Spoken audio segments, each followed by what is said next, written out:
समता, संयम और शांति। सद्गुरु कबीर ने इन तीनों का उपदेश दिया है और यही सबका लक्ष्य है, समता, संयम और शांति। मनुष्यों में समता, जीवन में संयम और फल शांति। ऊंच नीच की भावना भारतवर्ष में बहुत है, विदेश में भी है, दूसरे मतों में भी है, लेकिन यहाँ ज़्यादा है। मुसलमानों में भी शेख, सैयद, मुग़ल, पठान, ऊंच नीच की भावना है, लेकिन हिंदू जैसा नहीं। मुसलमानों के ग्रंथों में इसको स्थान नहीं है, लेकिन हमारे यहाँ धर्म ग्रंथों में स्थान दे दिया गया है। वेदों में नहीं है, शास्त्रों में नहीं है, उपनिषदों में नहीं है, स्मृतियों में, पुराणों में, महाकाव्यों में ये दिया गया है। तो विषमता की बात तो पूरी दुनिया में है, जात पात, ऊंच नीच की भावना, लेकिन भारत में ज़्यादा है। अब टूट रहा है। विचारों की उदारता भारत में जैसी है उतनी कहीं नहीं है। हमारे भारतवर्ष में भिन्न विचार ही नहीं, विरोधी विचार पनपते रहे और सब सुमित से रहते रहे। कबीर, बुद्ध, महावीर ये विदेश में हुए होते तो इनकी जान न रहती। इनके क्रांतिकारी विचारों से लोग मार डालते। भारत में ये पूजे गए। यहाँ विचारों की स्वतंत्रता का बड़ा आदर है। हिंदू के 6 शास्त्र हैं, उसमें एक सांख्य है जो बहुत प्रसिद्ध है, बहुत पुरातन है, जिसकी महिमा सब में है। हिंदू शास्त्रों में वो ईश्वर को बिल्कुल नहीं मानता है। वो कहता है जगत जड़ चेतन से बना है, ईश्वर बनाने वाला कोई नहीं। मीमांसा दर्शन है, वो जगत को अनादि मानता है, ईश्वर की कोई जरूरत नहीं। योग दर्शन ईश्वर खाली मुक्त पुरुष मानता है, ईश्वर ने दुनिया नहीं बनाई, ईश्वर कर्म फल भोग नहीं देता है, ईश्वर मुक्त पुरुष है, लोगों को संतोष देने के लिए उसने कहा। वैशेषिक दर्शन में ईश्वर का नाम नहीं है। न्याय दर्शन में कोई स्पष्ट ईश्वर का विवेचन नहीं है। तो भारतवर्ष में आत्मज्ञान पर जोर रहा और भिन्न विचार पनपते रहे और विचारों की उदारता रही। आवाज़ भी है, इतनी उदारता पूरी दुनिया में कहीं नहीं है। व्यवहार की अनुदारता रही और हजारों वर्षों से ऊंच नीच की भावना। यहाँ तक कह दिया गया कि शूद्र और स्त्री का वेद में अधिकार नहीं है, जबकि 1 दर्जन से अधिक स्त्रियां हैं जो वेद मंत्रों की रचयिताएं हैं। वेद क्या कहते मेरी पुस्तक है, उसकी भूमिका ही में आप इसको पढ़ सकते हैं। अन्य पुस्तकों में भी दिया है। शंकराचार्य क्या कहते इसकी भूमिका भी दिया है। और शूद्र कहे जाने वाले महापुरुषों के भी वेद मंत्र हैं, वो वेद मंत्र बनाए हैं। और वेदों के अंतिम संपादक वेद व्यास हुए हैं, जो धीवरी के बच्चे थे। शूद्र का क्या कहा जाए, अति शूद्र जिसको लोग कहते हैं, उनके बच्चे थे। सूत जी पुराणों के कथा सुनाने वाले हैं नैमिषारण्य क्षेत्र में। नैमिषारण्य क्षेत्र लखनऊ के उत्तर गोमती तट पर है। और वह सूत जी ऋषियों को ज्ञान उपदेश करते हैं। सूत शूद्र कुल उत्पन्न है। तो ये सब उदारता रही, पीछे से कंजूसी आई और स्मृतियों में, धर्मशास्त्रों में लिख दिया गया कि शूद्र और स्त्री वेद नहीं पढ़ सकते। तो वेद ही नहीं, भाषा भी पढ़ने पर रोक लगा दिया गया और अछूत कहा गया, शूद्र अछूत है। लेकिन कबीर साहब ने आज से 600 वर्ष पहले कड़े शब्दों में इसका विरोध किया और काशी में रह के विरोध किया, जहाँ पंडितों की नगरी है। हजारों वर्षों से काशी पंडितों की नगरी है, अब आज भी है। 4 विश्वविद्यालय वहाँ हैं, गली गली में विद्यालय हैं, संस्कृत विद्यालय बहुत हैं, संस्कृत यूनिवर्सिटी है वहाँ। और उस जगह में कबीर साहब ने खुला विरोध किया कि मानव मानव है, मानव में कोई ऊंच नीच नहीं है, मानव मात्र का अधिकार सभी दिशाओं में होना चाहिए और कोई किसी को अछूत न कहे। इसका प्रभाव पड़ा और स्वतंत्र भारत में तो इसका कानून बन गया। आज विधानसभा और लोकसभा में भले ब्राह्मणवादी विचार के लोग बैठे हों, लेकिन वह कबीर के मानवतावादी विचारों के अनुसार कानून बनाने के लिए विवश हैं।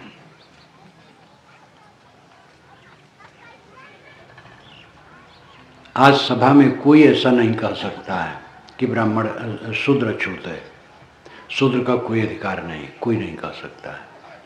अगर कोई कहे तो मूर्ख बनेगा।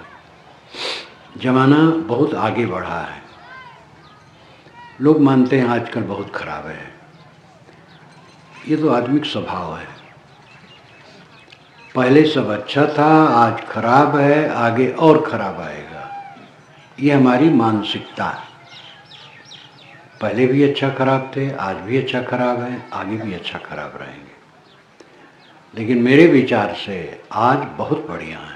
इतना विज्ञान का विकास युग कब रहा? अभी 50-60 वर्ष पूर्व भारत में जो दरिद्रता थी, भूखमरी होती थी, शरीर है तो उसमें खांसी, खुर्रा, जर, बुखार कभी आ जाता है। देश में भ्रष्टाचार, कुछ और प्रपंच, ये सब आते जाते रहते हैं, लेकिन उनका भी निरोध होगा और उन्नत सर्वत्र भौतिक भी हो रही है, विचारों की हो रही है, शिक्षा की हो रही है, समता की हो रही है। कुछ राजनीतिक विचारक ऐसे हैं जो गंदे हैं, वह हिंदू मुसलमान में फर्क डालकर, ब्राह्मण शूद्र में, बैकवर्ड फॉरवर्ड में फर्क डालकर राजनीति करना चाहते हैं। वो गलत है। समता की जरूरत है, सबको साथ में लेकर के चलो। पलटू साहब अयोध्या में ही रहते थे, वो एक कबीर विचारों के अनुसार चलने वाले, साहब कहलाने वाले जितने हैं सब कबीर विचारों के अनुसार हैं। मैं काशी में जब रहता था तो काशीनाथ पंडित संस्कृत के बहुत बड़े विद्वान थे, उन्होंने मुझसे कहा था कि साहब कहलाने वाले भारत में जितने हैं वो सब कबीरपंथी हैं, उनको अलग वो अपने मानते बहुत भूल करते हैं, सब कबीरपंथी हैं, साहब से प्रभावित हैं, कबीर साहब से, वो सब साहब हैं। पलटू साहब ने कहा, मुसलमान रब्बी मेरे, हिंदू भय खरीफ।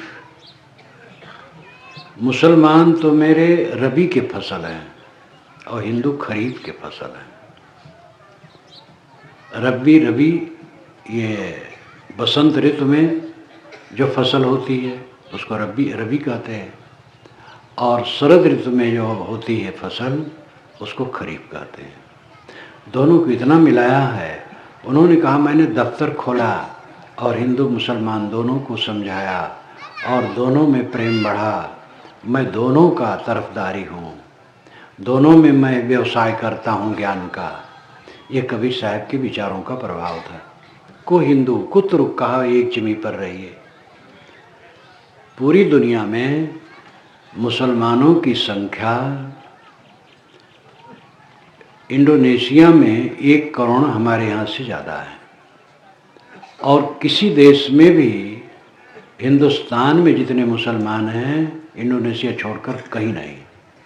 अरब जो उनका खास गढ़ है वहाँ 1 करोड़ और कुछ लाख कुल हैं।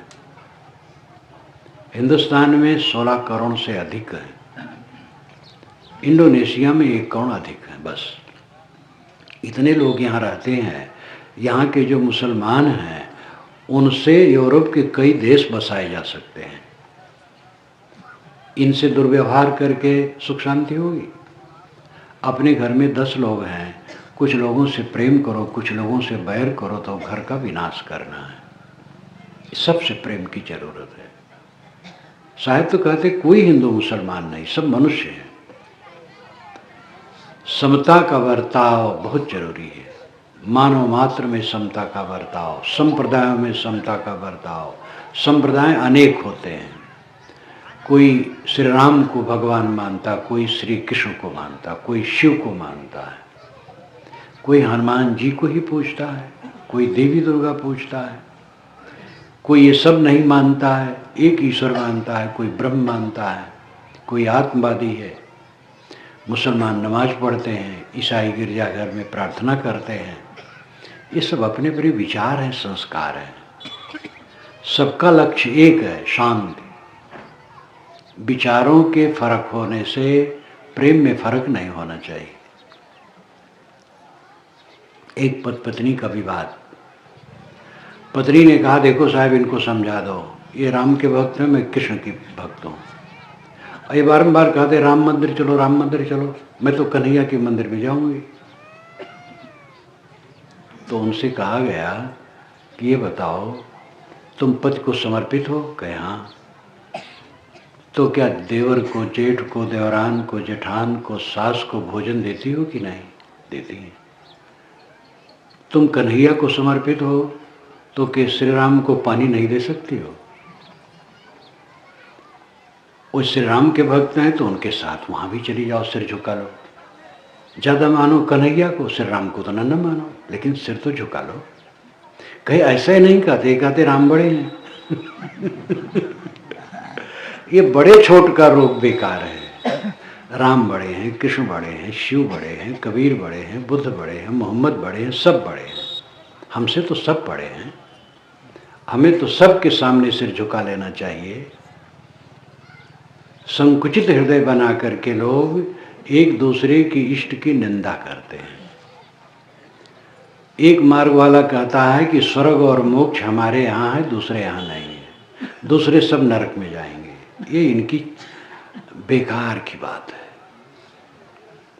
दुनिया के सारे संप्रदाय मनुष्यों के बनाए हैं और दुनिया के जितने महापुरुष हैं केवल मनुष्य हैं, और दुनिया की सारी किताबें मनुष्यों ने बनाई हैं। इसलिए सबका आदर करना चाहिए। कोई आकाश से पुस्तक आई होती तो उसको सब मानते, जैसे चांद सितारे को सब मानते हैं, हवा को सब मानते हैं। ऐसी कोई पुस्तक नहीं है जिसको सब माने, क्योंकि कोई प्राकृतिक पुस्तक नहीं है, सब मनुष्य की रचनाएं हैं। इसलिए सबका आदर करना चाहिए और जितनी शक्ति हो पढ़ना चाहिए और सबसे साल लेना चाहिए। सारे संप्रदाय बनते हैं और मिटते हैं। देवी देवताओं का जोर बदलता है। वैदिक युग के जितने देवता थे आज हिंदू नहीं जानता है, और हिंदू आजकल जिन देवताओं को पूजता है उनमें एक भी वैदिक नहीं, सब पौराणिक है। राम कृष्ण तक वैदिक नहीं है। राम कृष्ण हनुमान गणेश दुर्गा ये सब कोई भी वैदिक देवता नहीं, ये पौराणिक देवता हैं। वैदिक देवता हैं इंद्र, मरुत, वरुण, अग्नि, अश्वनी, उषा, ऋतिक्रा, बहुत से नाम हैं। वो हिंदू जानते भी नहीं और पूछते भी नहीं। तो ये देवी देवताओं का परिवर्तन होता रहता है। अभी दशहरे में श्री राम का बड़ा महत्व था, अब धीरे धीरे दुर्गा जी उनको एक किनारे कर रही। और हर जगह दुर्गा जी आगे बढ़ रही है। ये संसार का प्रवाह है, ये परिवर्तन होता रहता है। इसको लेकर के कलह करने की जरूरत नहीं है। समता से जियो। सारे देवी देवता आपके मन के खिलौने हैं। सबसे बड़े देवी देवता आप लोग हैं। देवताओं को कौन बनाता है? आप लोग बनाते हैं। चंद्रलोक में वैज्ञानिक गए और वहाँ कहीं कोई देवता नहीं दिखाई दिया, क्योंकि वहाँ मनुष्य नहीं बनाने वाला देवता। और पृथ्वी पर मनुष्य हैं तो देवता बनाते रहते हैं। कहीं मिट्टी पाट के बस देवता हो गया, एक पत्थर में सिंदूर पोत दिया बस हनुमान जी हो गए। तो देवताओं के सृजेता तो मनुष्य हैं, और मनुष्यों से प्रेम छोड़ देना बहुत गलत है। सबकी मान्यता एक नहीं हो सकती है, सबके विचार एक नहीं हो सकते हैं, सबकी योग्यता भी एक नहीं है। इसलिए सबको लेके चलने की जरूरत है। कोई जय हनुमान जी ही कर रहा है, करने दो, उसको सहयोग दो। हनुमान जी का भक्त है, बहुत बढ़िया है। सदाचारी रहे, दुराचारी न रहे, शराब न पिए, यही बहुत बड़ी बात है। आजकल तो शराब, गली गली शराब, और छत्तीसगढ़ में तो छिछा लेदर है, जिधर निकलो उधर शराब की दुकान। ये पूरे भारत का दोष है, लेकिन कुछ लगता है कि यहाँ बहुत बढ़ गई है शराब। तो शराब कबाब से बचें, दुराचार से बचें।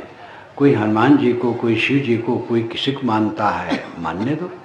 प्रेम का बर्ताव करो, समता। हिंदू मुसलमान ब्राह्मण शूद्र कुछ नहीं, सब मनुष्य हैं। छुआछूत का भ्रम छोड़ दो, सफाई स्वच्छता पर ध्यान दो, और सफाई स्वच्छता को लेकर के छुआछूत मानो। किसी का हाथ गंदा है तो खाने की चीज़ वो न छुए, हाथ धो ले तो छुए। टटली घर से निकला है और रसोई घर में नहीं जा सकता, अछूत है। स्नान कर लिया, अछूत नहीं है। मेहतर भी स्नान कर लिया और सफाई कर लिया तो अछूत नहीं है। ब्राह्मण भी टट्टी घर से निकला है तो अछूत है। तो इस प्रकार अछूत जन्म से कोई नहीं है। अछूतत्व क्षणिक है, आचार संबंधी है। आचार विचार पवित्र होना चाहिए, और सबसे समता का बर्ताव होना चाहिए। मानव मात्र में समता। दोष खाली ब्राह्मण का नहीं है, साहू और लोग वे भी ऊंच नीच की कल्पना रखते हैं। सब जगह ऊंच नीच की कल्पना रखते हैं। उत्तर प्रदेश में पूर्वी चमार और पश्चिमी चमार में बड़ा फर्क मानते हैं। पश्चिमी चमार अपने को ऊंचा मानते हैं और पूर्वी को घटिया मानते हैं। ये रोग है। ब्राह्मणों में एक ब्राह्मण दूसरे को नीच मानता है, ऐसा बेसमझिए। साहिब ने कहा, एक त्वचा हाड़ मलमूत्रा, एक रुद्री यज्ञोदा, एक बुंद से सृष्टि रची है, को ब्राह्मण को शूद्रा। रजोगुण ब्रह्मा, तमोगुण शंकर, सतोगुणी हरि होई, काहे कबीर राम रम रहिए, हिंदू तुर्क न कोई। थोड़ी पंक्तियों में साफ कह दिया। सबके शरीर में वही हाड़ मान चाम टट्टी पेशाब पसीना रक्त, और सबके शरीर में वही ब्रह्म बैठा है। कौन हिंदू, कौन मुसलमान, कौन ब्राह्मण, कौन शूद्र। चाम की देह है, देह सबकी चमार है, और उसमें ब्रह्म बैठा है, वो ब्राह्मण है। जितना देहाभिमान दूर हो गया उतना ब्राह्मणत्व आ गया, जितना देहाभिमान है चमारत्व है। तो ये तो विवेक का विषय है, वर्ग का विषय नहीं है। कोई वर्ग चमार नहीं, कोई वर्ग ब्राह्मण नहीं। जो आत्मज्ञानी है, सदाचारी, वो ब्राह्मण है, मेहतर का लड़का है। वेदव्यास देवरी के बच्चे थे, लेकिन महाब्राह्मण थे। उन्हीं की बनाई पुस्तकों से पंडित अपना व्यवसाय करता है। और रावण ब्रह्मा का पनाती था, लेकिन लोग उसका सुबह नाम भी नहीं लेते हैं। तो कैसे माना जाए कि पूजी विप्र शिरोहीना। ये गोस्वामी जी बात नहीं मानी जा सकती है। गोस्वामी जी आज आ जाएं और पूछा जाए कि महाराज आपने ऐसा क्यों कहा, तो कहेंगे बेटा जब कहा तब कहा, अब नहीं कहूँगा। पूजी विप्र शीर गुणहीना, शूद्र न गुण गण ज्ञान प्रवीणा, शापत ताड़त पुरुष कहंता, विप्र पूजस गाँव ही संता। ब्राह्मण शाप देता हो, गाली देता हो, मारता हो, तो भी उसको पूजना चाहिए, संत कहते हैं। तब असंत क्या कहेंगे? वास्तव में ये एक पुराने श्लोक का गोस्वामी जी ने अनुवाद कर डाला है भावुकता से। पुराना विचार रहा है कि ब्राह्मण चाहे मारे, चाहे गाली दे, चाहे कटु कहे, उसको पूजना चाहिए, और उसी का अनुवाद कर डाला भावुकता में। उनकी ये बात सही है कि तुलसी भगत सपच भलो, भजय रैन दिन राम, ऊंचो कुल के काम को, जहान है हरि को नाम। गोस्वामी जी कहते भगत है, भंगी है, अच्छा है, ऊंचा कुल ब्राह्मण है और हरि का नाम नहीं तो किस काम का है। ये बात मानने योग्य है। इसलिए आप आंख मूंद करके मानना छोड़ो, चाहे गोस्वामी जी की बात हो, कबीर साहब की बात हो, चाहे किसी बात हो, विचारो सच क्या है, झूठ क्या है। मानते मानते तो पता नहीं कहाँ बह गए हो। अब जानो, जानने, कबीर साहब ने राम नाम जाने बिना भव बूढ़ी मुआ संसार, राम नाम नित जानी के छाड़ देव वस्तु खोट। वो जानने के बारम्बार कहते रहा कबीर साहब, मानने नहीं कहते। जानो, जानो सत होगा, अपने आप वो उपासनी हो जाएगा। इसलिए विचार का बर्ताव करो, समता का बर्ताव करो। परिवार में समता। आपके परिवार में 10 लोग हैं, कोई विचारक है, कोई भावुक है, कोई थोड़ा आलसी है, कोई तेज काम करने वाला है, कोई बुद्धिमान है, किसी कम बुद्धि है, कोई खाने पीने में चटोर है, खबड़ा खबड़ी, और कोई सादा और सरल है, कोई पैसा वैसा ज़्यादा बटोरना चाहता है, कोई उदार है। ये स्वभाव है। सबसे समता का बर्ताव करो। जो त्रुटियां हैं, त्रुटियों को दूर करने के लिए उनसे कोशिश करो, लेकिन कलह न करो। ऊंच नीच लोग होते हैं घर में, कोई 5 फुट का है, कोई 4.5 का, कोई 6 फुट का हो सकता है, तो क्या काट के बराबर करोगे? अपनी उंगलियां काट के बराबर करोगे?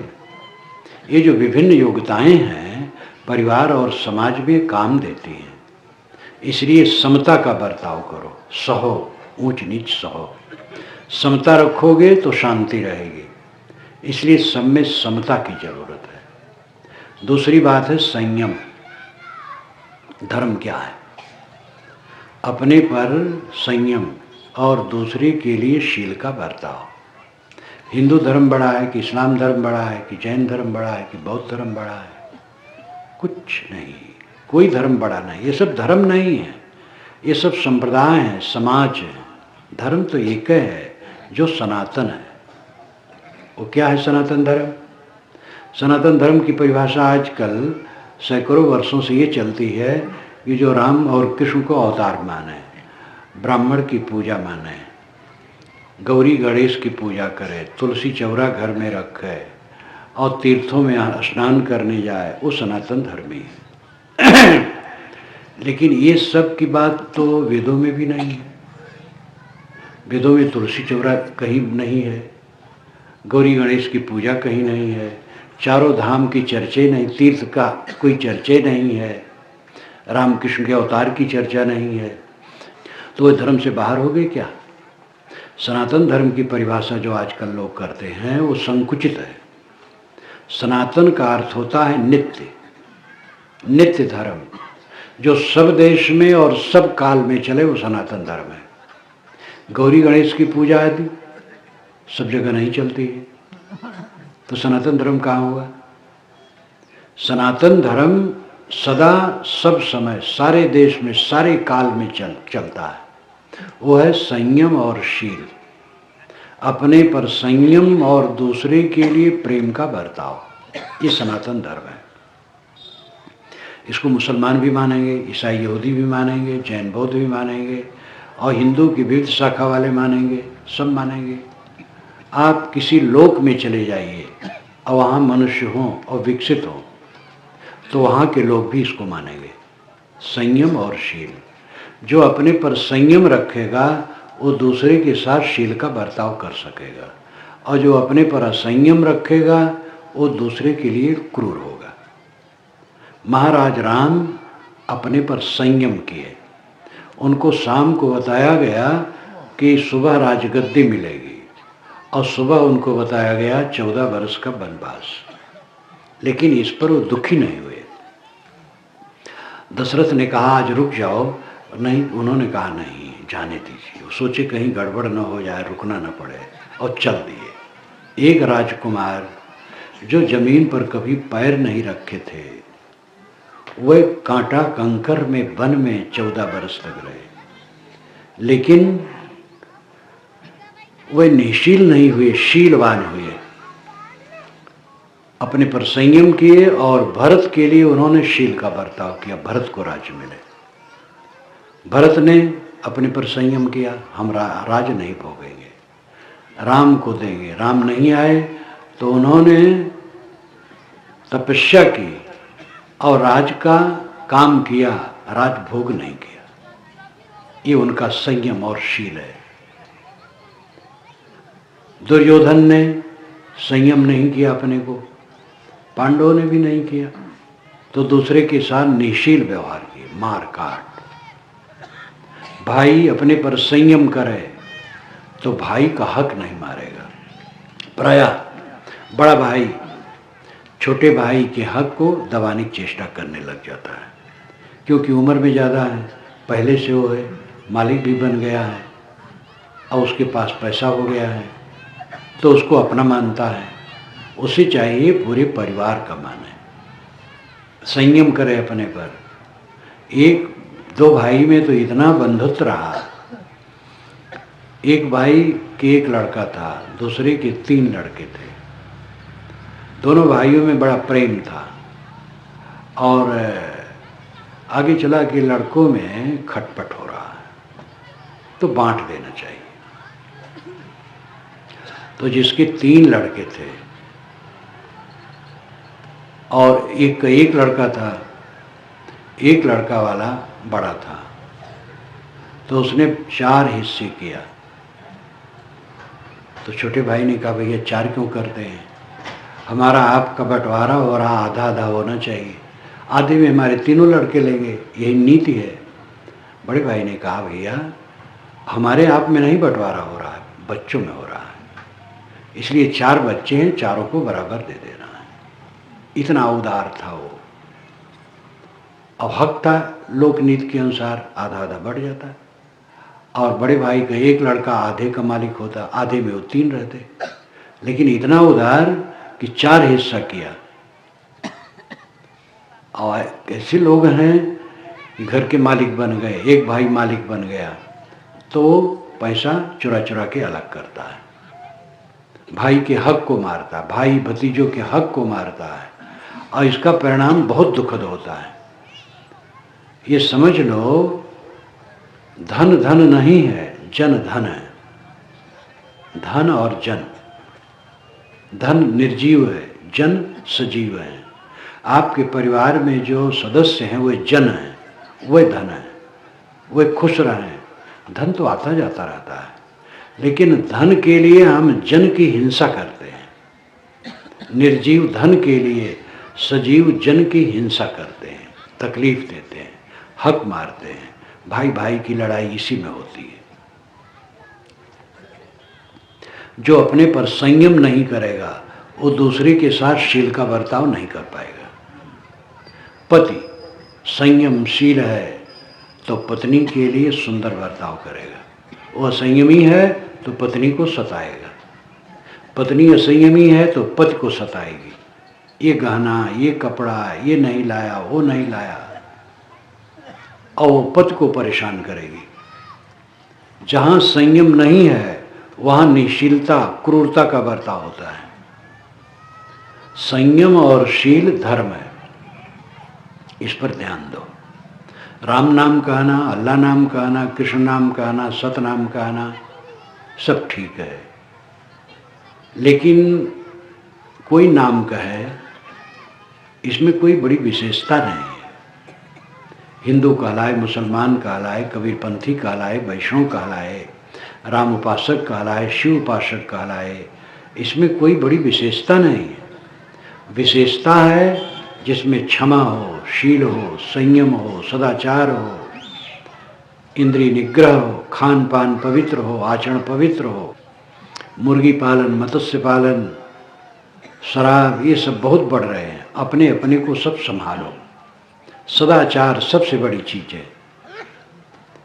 अंडा मांस मछली से एकदम दूर रहो, पान तक न खाओ, मुंह को साफ रखो, कोई नशा का सेवन न करो, पर स्त्री से परहेज रखो, स्त्रियां पर पुरुषों से परहेज रखें, किसी के हक को मत मारो, अपने हक की चीज दूसरी की सेवा में जो बन सके लगाओ।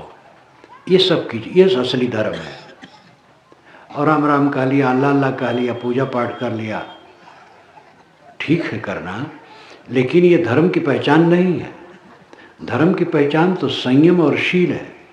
कितना हम संयमी हैं, रोज रोज खाते हैं, ज़्यादा खा करके परेशान होते हैं। ये ध्यान दो सब नर नारी, ज़्यादा खा खा करके रोग बटोरना है। ज़्यादा खाने से स्वास्थ्य अच्छा नहीं रहता, खराब होता। कम खाओ, और एक वाक्य में कहें तो कम खाओ गम खाओ, सब वेद शास्त्र इसी में है। कम खाओ पेट ठीक रहे, गम खाओ मन ठीक रहे।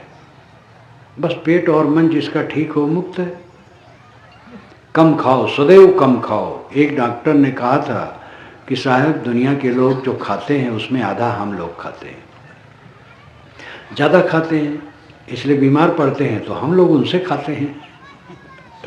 अगर कम खाना शुरू करो तो डॉक्टरों का व्यवसाय घट जाएगा। लेकिन हम कितना उपदेश करें, लोग मानते नहीं हैं। खूब गला तक ठसा ठस खाना चाहते हैं, और उससे परेशानी सिवा और कुछ नहीं होता है। संयम और शील ये धर्म है। तो मनुष्यों में समता और जीवन में संयम,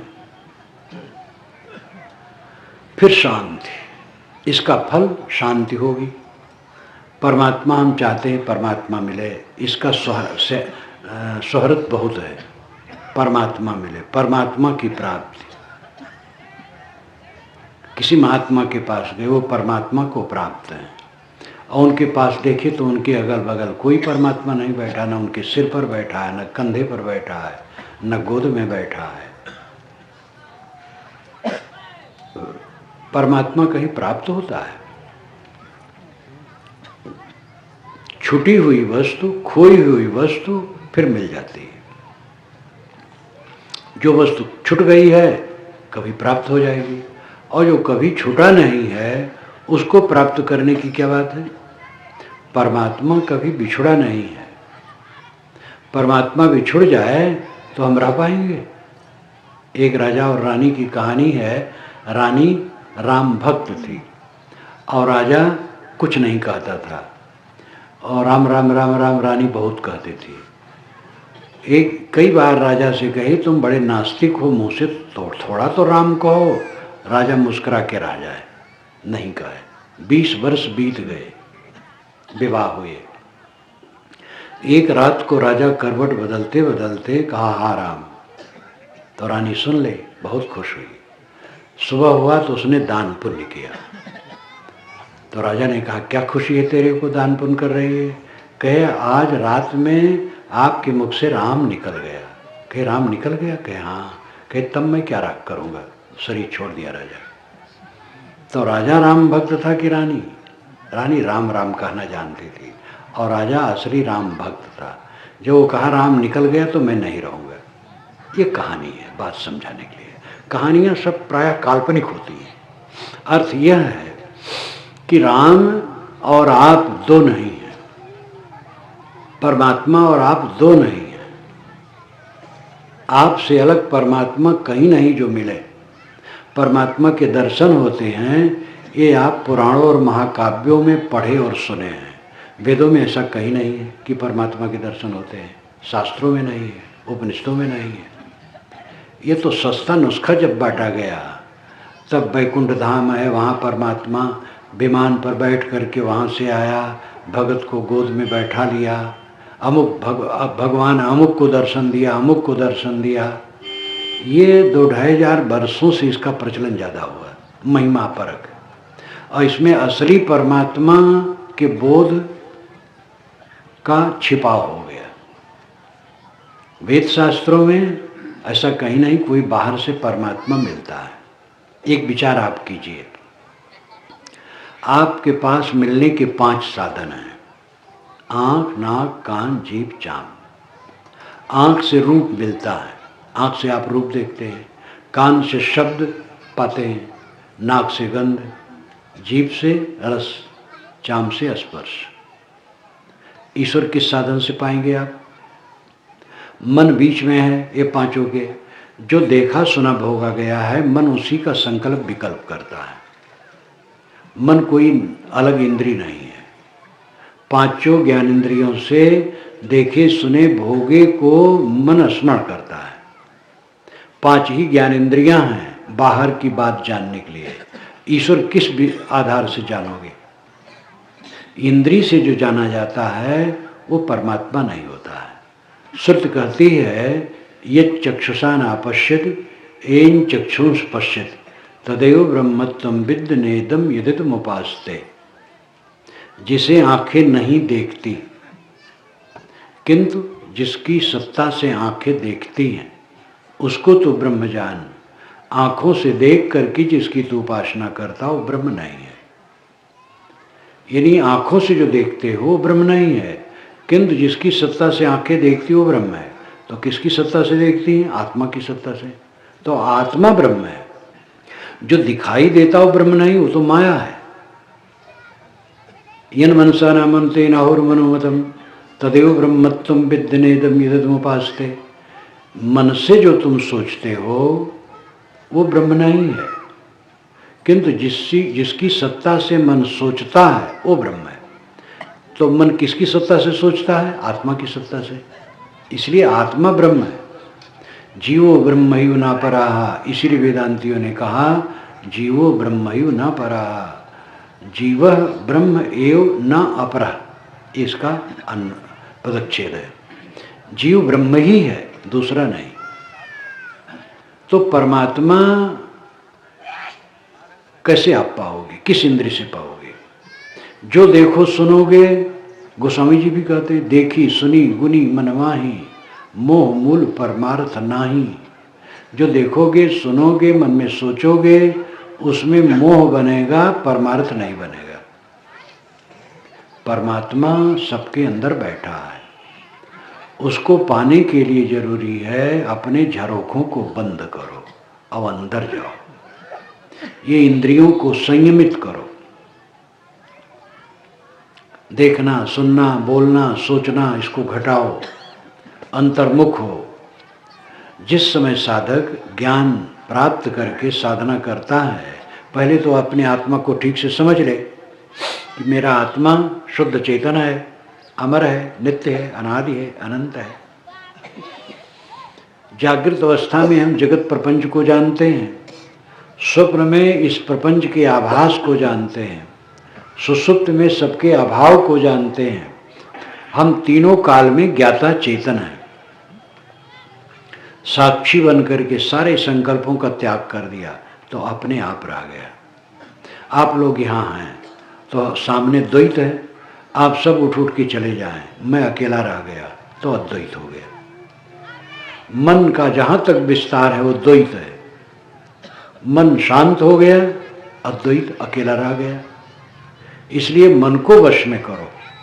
पहले इंद्रियों को वश में करो, फिर मन को वश में करो और मन को शांत करो। जिस क्षण में मन पूरा शांत हो जाएगा उस समय आत्मा रूपी परमात्मा का अनुभव होगा।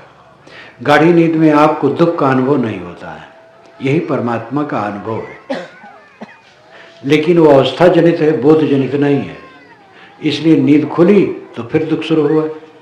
जो जागते जागते अपने मन को शांत करके अंतर्मुख हो गया वो परमात्मा में लीन हो गया। आत्मलीनता परमात्मा लीनता है और उसका दुख सब समय मिटा हुआ है। सारा संसार और इसकी सारी चमक दमक कैसे है? जैसे सेमल के फूल और फल। सेमल के फूल बड़े बड़े लाल लाल, फल भी उसके बड़े बड़े। जब वो पक के फूटते हैं तो उसमें सूखी रुई निकलती है। दुनिया की जितनी चमक दमक है सब थोथी है और इसी में मन अटका करके हम परमात्मा से अलग हैं। जब तक ये चमक दमक से अपने को नहीं लौटाएंगे तब तक परमात्मा का अनुभव नहीं होगा। साहब ने कहा, बाएं दहिने तजु विकारा निज के हरिपद गहिया, कहें कबीर गूंगे गुर खाया पूछे सो क्या कहिया। बाएं दहिने तजु विकारा, बाएं दहिने आगे पीछे ऊपर नीचे सब तरफ विकारों का त्याग करो। सब समय विकारों को त्यागते रहो। साधना क्या है?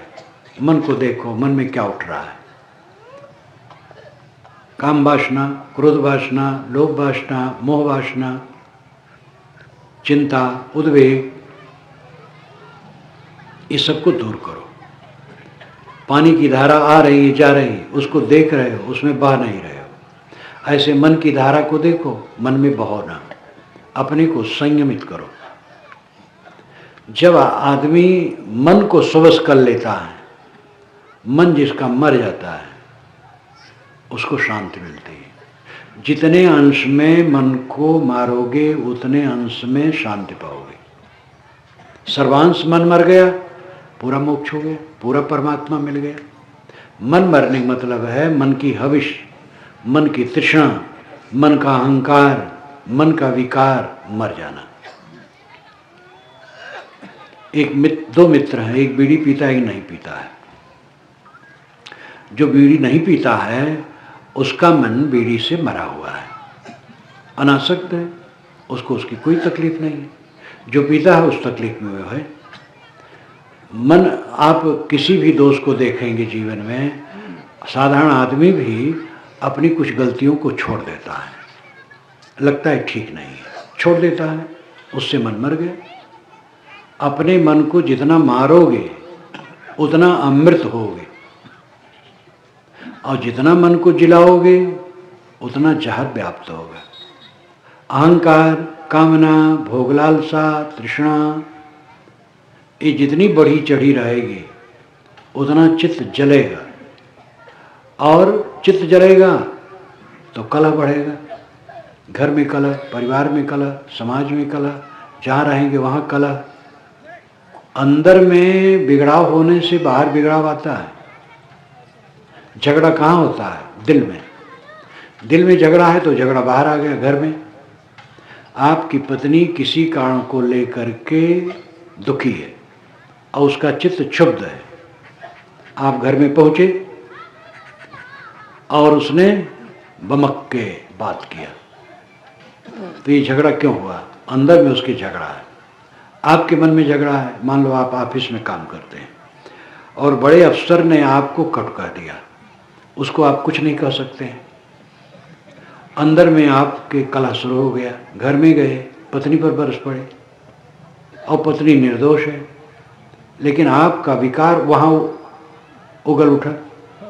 तो घर में झगड़ा होने से बाहर झगड़ा आता है। घर क्या है? दिल। इसीलिए साहब ने कहा, संतो घर में झगड़ा भारी, दिल में भारी झगड़ा है। दिल का झगड़ा मिटा दो, बाहर का झगड़ा मिट जाएगा। अपने अपने दिल के झगड़ा को मिटाओ, अपने अपने मन को संयमित करो, सहनशील बनो, अपने अहंकार को मारो। अहंकार सारा दुख का कारण है। तो शांति जीवन का अंतिम फल है, शांति। समता, संयम और शांति, इन पर ध्यान दो। प्राणियों में समता रखो, सभी मनुष्यों में समता, अपने परिवार में समता। ऊंच नीच मध्यम उत्तम होते हैं, सबसे घुल मिल के रहो, प्रेम से रहो, लड़ो ना। और संयम का बर्ताव करो, अपने पर कंट्रोल करो। जितना संयमी बनोगे उतना दूसरे के लिए रहमदिल बनोगे। और जब ये दोनों बर्ताव जीवन में होगा तो शांति अपने आप होगी। जिनके घर में जोर जोर से आवाज नहीं होती है, घर में शांति है, एक दूसरे को देख करके प्रेम का बर्ताव करते हैं, मधुर बात करते हैं, मुस्कुराते हैं, प्रसन्न होते हैं, मिल बांट के खाते हैं, उसके घर में स्वर्ग है। जिसके घर में तनाव है, जोर जोर हल्ला है, एक दूसरे की बात नहीं मानते हैं, कटु कहते हैं, उसके घर में नरक है। जो आज है वही आगे है। आज स्वर्ग होगा आगे स्वर्ग होगा, आज नरक होगा आगे नरक होगा। इसलिए आज ही यहाँ ही संबल कर ले आगे विषयी बाट, स्वर्ग बिसान सब चले जहाँ बनियाना हाट। यहीं स्वर्ग की बिसानी कर लो, आगे स्वर्ग नहीं मिलेगा। आज का स्वर्ग ही आगे स्वर्ग देगा। अब आज का नरक है तो आगे नरक देगा। मन मैला है, पीड़ित है, संतापित है, उद्वेगित है, कलह प्रिय है तो नरक है। मन में शांति समता है, स्वर्ग है। अपने मन को हम ठीक कर सकते हैं, अपनी पत्नी, बच्चे, पति, पुत्र के मन को नहीं ठीक कर सकते। अपने मन को ठीक करो। अपना मन ठीक हो गया मानो सब ठीक हो गया। इसलिए अपने मन को ठीक करो तो समता, संयम और शांति इसका अपने जीवन में प्रयोग करो। लोग अब जाने की इच्छुक हैं, समय भी हो रहा है। मैं अपनी वाणी को विराम देता हूँ।